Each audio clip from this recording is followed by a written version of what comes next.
We all think it. Wouldn't it be great to be able to rid ourselves of the shackles of real life and become fully immersed in the world of video games, where rules are clearly defined and yet free? A world where things are clear, imagination is nurtured, and where you don't have to do taxes. No Game No Life begins Anifile's main reviews for the spring 2014 season, and already states its intent for being the top of the leaderboard come the season end. Despite the poor grammar akin to big rigs over the road racing, the story set here is in a whole other league. It is about the lives of shut-ins Sora and Shiro, who live their lives vicariously through video games. These two work together to triumph over all gamers under the name Blank, and clearly have supernatural skill and genius when it comes to strategy, logic, and dexterity. It is clear that these two siblings are in the wrong place. They know that. It turns out they're right. After beating a supposed AI in a game of chess, the pair are transported to the world of Elkia by a mischievous god named Tet, who sets about the rules of the world whilst also free-falling to certain death. Or not. From the second Sora and Shiro not crash into the ground, this world is strange and unfamiliar, but they quickly adapt to the rules of the world. These rules boil down to essentially not committing crimes and honouring challenges, wagers or arguments, no matter how small. It's a powerful system, which is illustrated later on by some characters acting beyond their will, just for the sake of adhering to the rules. It's both funny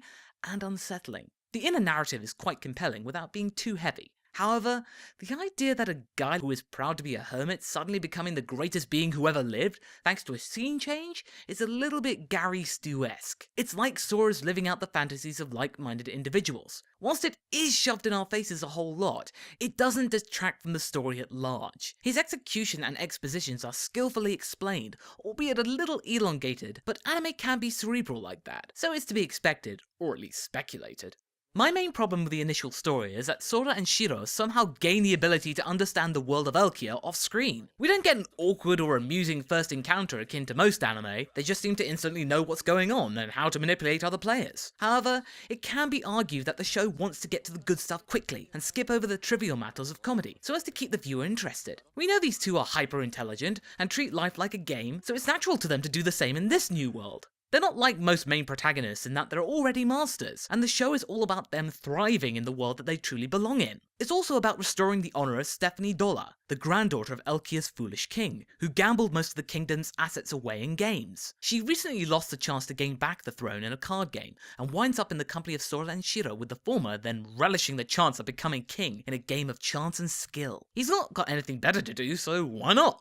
It's like the story is offering the pair a chance of achieving something great in a world that embraces their skills, as opposed to living in isolation in the real world, otherwise considered to be a crappy game. There's potential in all of us to do something great, and the siblings are grasping that potential tightly.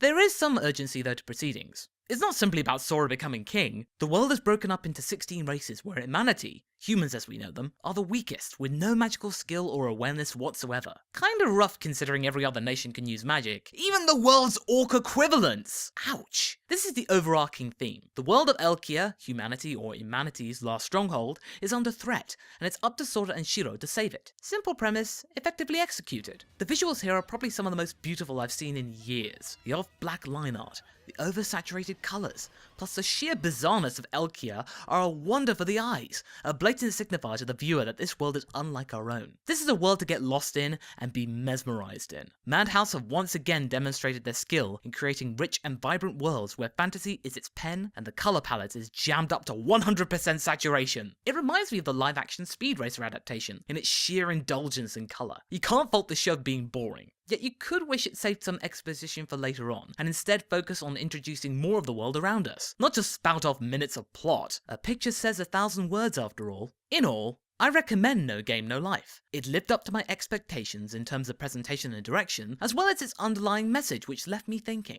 I was disappointed somewhat by the stop-start exposition express, and wished that Sora showed some sign of infallibility to make him an actual human being, but perhaps that's to come, and it might in turn have more impact then. Tet's wishes for a peaceful world are laudable, but his rules can be bent to exploit some players' desire to stick to the rules. Steph's actions in episode 2 confirm my worries in that she seems to have no free will, even though she does put up a fight. Is that down to programming, or a fear of breaking the rules and suffering the wrath of Tet? Either way, the show is a fun ride, and one which I will be keeping an eye on.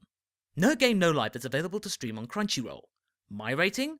Continue. A dash of colour in an otherwise drab world. If you like what you heard, please visit my Patreon campaign to help grow Anifile. at patreon.com/MarsicoX.